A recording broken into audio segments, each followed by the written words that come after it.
Hey everybody, this is Frank back with you again. This is kind of a impromptu video I hadn't planned. I'm taking a break from some of my other series to speak with you today about the recent Roe v. Wade decision from the Supreme Court. Uh, Now, again, as I posted yesterday, if you were expecting a rah-rah speech, so I'm glad it's gone, or a speech that the world's coming to an end, I'm sorry it's over, you're going to be disappointed on both counts. Um, Everybody knows how they feel about this issue. Um, I'm not going to be sharing my own opinion because the people that need to know my opinion and that it is integral to, they already know it. I recognize, like other closely held political positions, we're not going to change anybody's mind by anything we put online, and that's not my purpose here today. So, and I'm going to say this, and I'll say it at the end. Any comments you make, I would prefer to be related to the material I present here and not divisive. I'm not trying to create a negative political environment for anybody. You're not trying to get anybody's feelings hurt. Not trying to offend anybody at all. So let's keep the comments respectful if you make them, and related to the content here. If you can please do that, I'd sure appreciate it. So to get to it, when this became a possibility a few months ago, I had spoken to somebody close to me, and one of the things that struck me was, what is the plan of action we have post Roe v. Wade decision, post Supreme Court decision? It's not a standalone issue. There's going to be a lot of moving parts going forward, a lot of changes, and so it's not just boom, the Supreme Court makes the decision, everybody reacts, and it's over. There's going to be a lot of disarray, and there are several things I thought of right off the top of my head that I think need to occur post Supreme Court decision here, or else we're going to have a mess in our hands as a country. Not that we already don't in a lot of areas, but so again, this part is my opinion based on what we need to do now. Again, I'm not sharing any personal opinions on the Roe v. Wade decision or the recent Supreme Court decision to end that. So first and foremost, I think if they're going to, I won't say outlaw abortion, but I'll say, because that's misinformation too, that's not exactly what's occurring here. But if they're going to kick the decision to have abortion back to the individual states, which is where it was pre-Roe v. Wade, one of the things we have to do, and there's many, I think we really need to overhaul the horrible and broken foster care system we have in this country today. Obviously, after this decision, there's probably going to be more children being born that were not necessarily wanted. It's sad, but let's be real about it. And the foster care system, as I know it, is in pretty terrible shape. Now, if any of you are foster parents out there, I'm not trying to offend you. I'm not saying this is in all instances. I'm going to relate this to things I've seen. So early in my career, my first counseling job was with children, and I worked closely with a lot of kids in the foster care system. Excuse me. I worked, supposedly was going to work with the foster parents, the kids to come in and get counseling. A lot of them had, they were troubled children. A lot of them had histories of trauma and abuse. And so that's how I started my counseling career. Part of my job was I would see the children, and then once a week or once a month I would meet with the foster parents, and we would try to have like a family meeting to determine what the best course of care is for these children, get a progress report, etc.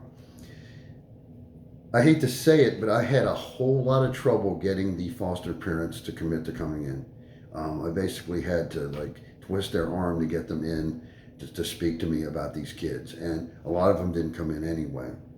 And a lot of what I was hearing from the kids, and again, this is not in all instances, was stories about how they were treated different in the foster homes compared to the foster parents' natural children if they had them. I heard stories of abuse, physical abuse, sexual abuse.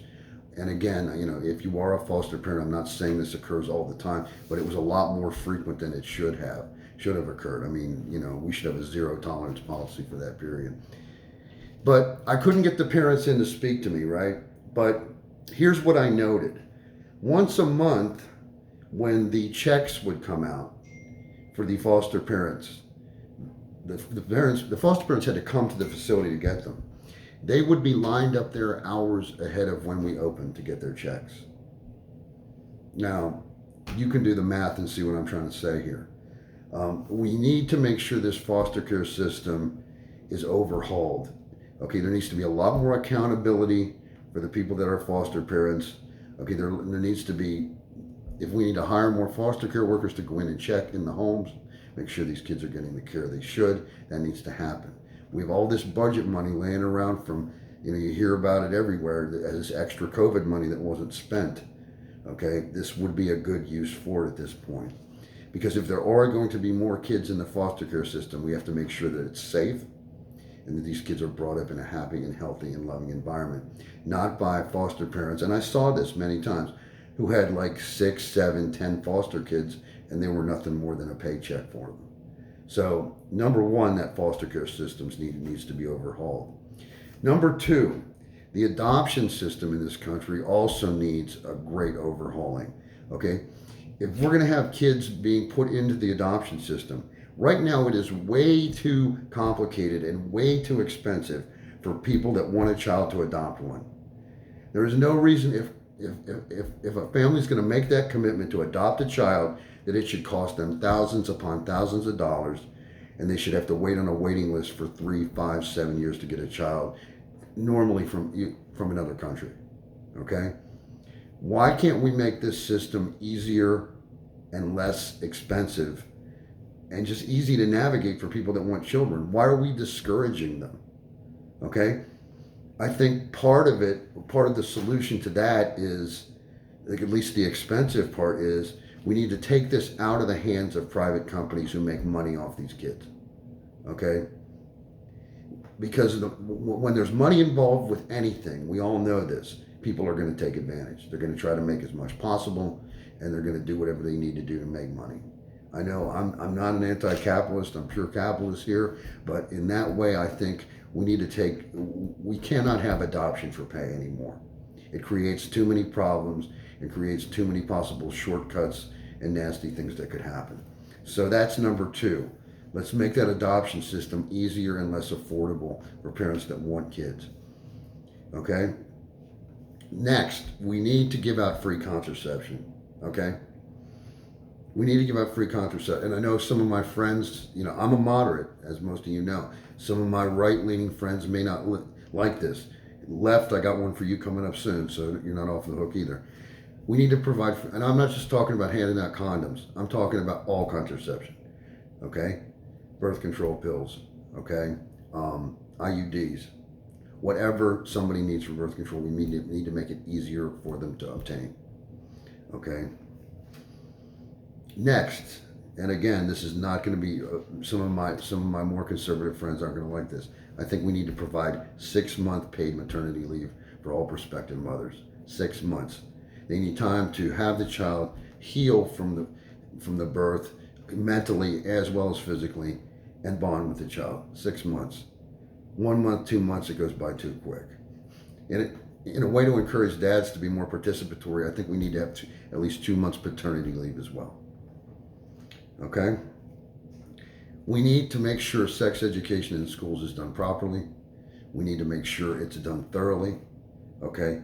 And that would be, and here's something my left-leaning friends won't like, that would be bringing back and including in it, again, abstinence-based education as well. Not only, but as well. We need to talk about the value of abstinence as well. I know that's something that's kind of gone by the wayside in recent years as society's become more liberal, but I think we need to show people the value of waiting to have sex, not just having sex when and how you want, whenever you feel like it. Okay? We need to talk about consequences of unplanned pregnancies. We need to be giving these kids full information. Last, I'm gonna rail on my own gender here. Men need to be accountable. Okay? There need to be stiffer penalties for non-supportive fathers. Okay? Men, you can't just go out there and impregnate 5, 6, 10 women and walk away. I've seen it too much in my counseling history. Okay? And I'm the first one to say men get a bad rap in society today in a lot of ways, but this is in one way that I think men need to step up.